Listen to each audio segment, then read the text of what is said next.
C-O-T-E. Really easy to spell. Really hard to pronounce for some weird reason, huh? Cote, C-O-T-E. Back in the day, my dad would get a call back to the home phone. Mr. Cote there? Yeah, you might want to check over to your foyer, over round to the mudroom. Check the coat rack, perhaps. Might find a London fog or two on there on the coat tip, but no coats here, please. Only the Cody. My name's weird because it has accent marks over 50% of the four-letter word. How fucking pretentious is that, right?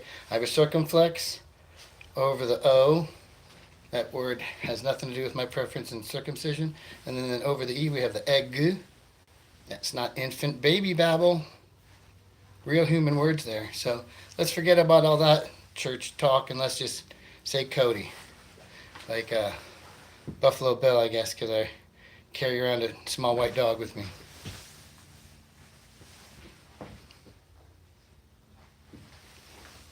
And I'm a writer and author, and my dad was also a writer, author, person, but in conversation he would tend to kind of butcher words or mispronounce them on purpose. I think mostly just to get on my nerves. If something on TV would make him outraged, he'd go, "That's ludicrous!" I'm like, "You're right, Dad, especially the T." Or he threatened to not take us to Chunky Cheese on Friday if we misbehaved. I'm glad that place doesn't exist, and Chunky Cheese seems unappetizing, Father. And we wouldn't get to go to Chunky Cheese if we played our Nintendo too long, so he'd go, "Turn off the Nintendo!" I'd be, "Yes, Dad, I intend to." But, and then Dad was like 48 when I was born. And, or we was born because I have an identical twin. So, identical twin, I had a womb mate, and homeschooled. It's a whole story with me, right? So Dad was 48, Mom was 44. Mom had twin boys at 44. Let's let that register for just a second. And then when we do that, let's take our hands and do that for like 5 to 8 minutes at the mom who had twin boys at age 44. And then just like a hippie, never getting a sonogram or check. They didn't even know there was two of us until I came out. They keep going. They didn't know there was two of us until I sprung forth like, "Hey guys, hey, late to the party, big surprise dude here, PJ," and maybe and actually I don't even have a name, do I yet? I'm Mr. No Name, because guess what? This guy got the name because he was first. He got the name that I had picked out, Christopher Paul, if you believe it. And so I'm just like, "Oh, how very rudimentary of you. We'll give him the Christopher and we'll just tack the Paul on to me here, okay? And then I'll just take the middle name." So technically my first name is a middle name.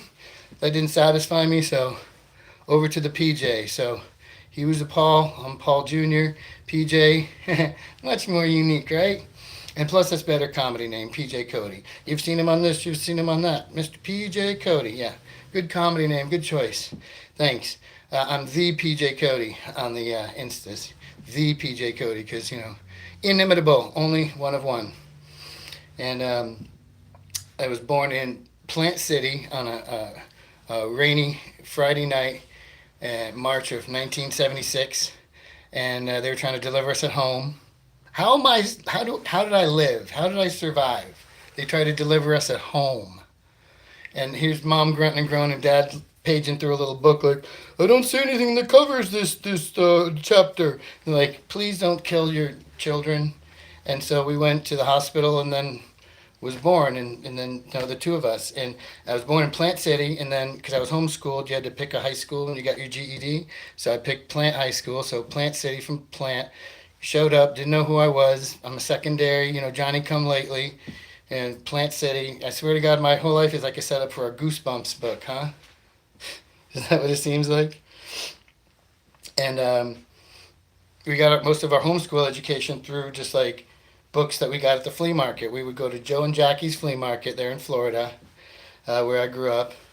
We're full-blooded Tampan. I'm from Tampa Bay, let that last one register. That was grody.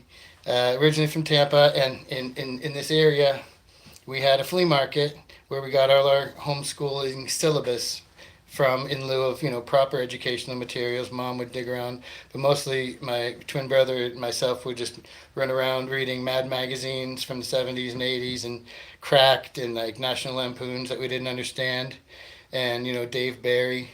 Dave Barry's a big influence. His column, and so those are and Weird Al Yankovic. Those are probably my biggest comedic influences of all. And in that homeschool syllabus, we couldn't really afford or couldn't even find homeschool like actual books. So we would just buy like a moth-eaten volume of Funk and Wagnall's encyclopedias. But we were so poor that we couldn't afford the full volume, right? We could only afford like the N through Z that were cheaper. Like you couldn't get A through M till later, till the check came in. So if you ask me about the Netherlands or like ophthalmology or zoology, photography, like all that stuff on that end, woohoo, I'm a veritable genius. But over there, A through M, the Adirondacks, the Mississippi, all that goodness, presidents, I don't know none of that stuff. I'm remedial. It's like, okay, I know I'm from Tampa Bay, but I don't know what state that's in. And I know I live in the United States, but I got no clue what fucking planet I'm on. And that's my hard Scrabble piecemeal homeschooled education. Homeschooled twin skater. That's weird, right? Old parents, like this is the perfect combination to make a comedian person, right? And in the town I lived in was called Seffner. Y'all ever been to Seffner? Y'all ever been to Seffner in your whole long-legged life out there to Seffner? Y'all never did that? I grew up in Seffner. Seffner, obviously I didn't pick up the accent, right? Thankful for me. But I sure can imitate it. I can do. So they used to have a weird vernacular. There's spectacular vernacular down there in Seffner. Oh, you see, you got to make it whistle. You got to make it whistle right through your teeth for it to register proper. That's Seffner for you there, guys. And in Seffner, I worked at the Subway. Seffner Subway! And so it was like the only Subway in the whole town that had a drive-through. So I had to multitask. Like, I'm over here making this guy's BMT, biggest, meatiest, tastiest over here. And next thing you know, I'm hearing the me. I got to saunter over now to the drive-through, mid BMT, and I got to make this guy's, I want a 6-inch cold cut combo. I want the bologna side facing up, you know what I mean? And I want extra salad on that. What, sir, did you say you wanted a salad separately? No, I want salad on the sandwich. You mean lettuce. Gotcha. And I don't want no maters. Okay, you do want the maters, you don't. That's a double negative, sir. I don't want no maters. You might speak in Turkinese or what? No, that seems like American you're talking, sir. All right, and I want the vinegar sauce and the mayonnaise and mustard, but I don't want no oil. I'm sorry, did you finish that sentence? Or were you stopped by a gut punch from a rival redneck in the drive-thru, sir? Did you say oil? That's going to be 2 syllables on that, sir. I'll include the other syllable absolutely free. Sir, can you hear me? Oh, I believe he was knocked unconscious and dragged back to the trailer park in Dover. Rest in peace, redneck guy at the Seffner Subway. Anyway. And then I think that's where all this thing got started, honestly. Because in Seffner, at the Joe and Jackie's flea market, next to the Seffner Subway, in case y'all are paying attention to the timelines here, there was this wrestling ring that they would have off, amateur wrestling at. And in this wrestling ring, there would sometimes be a comedian, or at least I seen one guy, shirtless, hairy, like me, obviously drunk, and jeans. And then I see in the wrestling ring, he just has this like aluminum bucket with a handle, and it's all dented. And then he'd written with a magic marker, just bucket on the bucket there. I'm like, this is beautiful. This is brilliant. And I'm trying to figure out what his bid is, but I kind of already know. And I'm 12, and he's waiting. He's like, you see this bucket? Fuck it! And then he like kicks the bucket as hard as he can out of the wrestling ring and into somebody. I think he was trying to ding it off people as he was doing it. And I'm like, what a brilliant and sexy prop gag that is. Whew. I don't think I could do it. I'm not man enough. I'm not ready to give up my P card yet. Nope. And over there, I remember at the Seffner Subway next door. We're going back and forth between the Seffner Subway and the Joan Jackie's Flea Market. Okay, this the timeline is still accurate here. We're doing good. And at the Seffner Subway, I had a coworker who drove the first year Ford Probe. Remember that Ford Probe? And his name was Jimmy Frank Snell. Jimmy Frank Snell. And I'm like, no. I mean, that's a nickname, right? Your name is James Francis Snell, right? It's like, it's churchified. That's your Christian name, right? James Francis Snell. Nope. It's like, nope, Jimmy Frank Snell. I'm like, sir, I think you're full of shit. I'm going to ask you to go home and retrieve your birth certificate and bring it back in that Ford Probe, and you just show me that. And then next thing you know, next day, just like clockwork, he pops in. Here it is, tattered old birth certificate that says Jimmy Frank Snell. And I was like, by God, Jimmy Frank, your name sounds like a Primus song.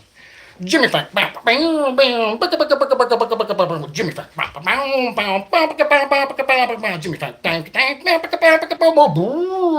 Jimmy Frank Snell was the man to the land of the Seffner Subway. Make a call, come on the BMTs and wild sound. Jimmy Frank. Jimmy Frank down to drive the Ford Probe. Jimmy Frank. Jimmy Frank. 1993 call. It wants its references back. Jimmy Frank Snell by Primus. Jimmy Frank Snell was a man for time when the Seffner Subway nights. I have my perfect hat for Primus. That's my Primus hat. I'm part of the Flying Frog Brigade or something. Yeah. And if you don't know Primus, youngsters, South Park, hello? The show South Park, the theme that's been going on for 20 years. Screw you guys, I'm going home. And I'm back. I got a few more for you guys. British food's not real, is it? British food? You guys are punking us, right? Like, I don't think it's real. Like, oh, we've got this plate and a piece of bread, we call it toast, but it's not really toasted in it. And it's got a light gravy with these little beans and not a speck of pepper on it. And then for the protein, we got three Nana's grave fingers grouping up out of the grave, groping out, looking like these sausages in the shape of grandma's fingers all curled up on the plate. And then for a vegetable, we just get a big loogie, a mushy piece of...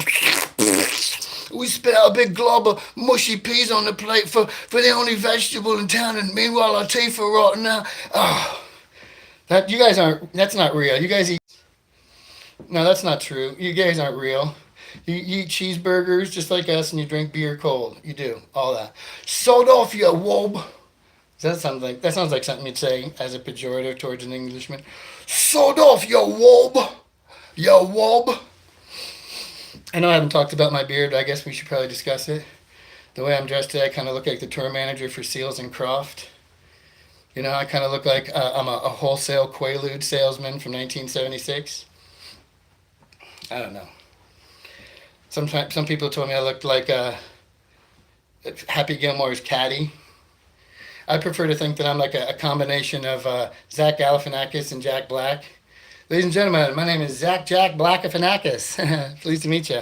Just want to give you a quick piece of advice before I go. I was working at this store, and there's this guy, and he rolled up in a wheelchair, and I had to ask him to wait, but you got to be careful what you say to people, right? So I'm like, sir, if you don't mind waiting just for a second, just sit tight, and I'll be right back. And he's like, oh, sit tight, huh?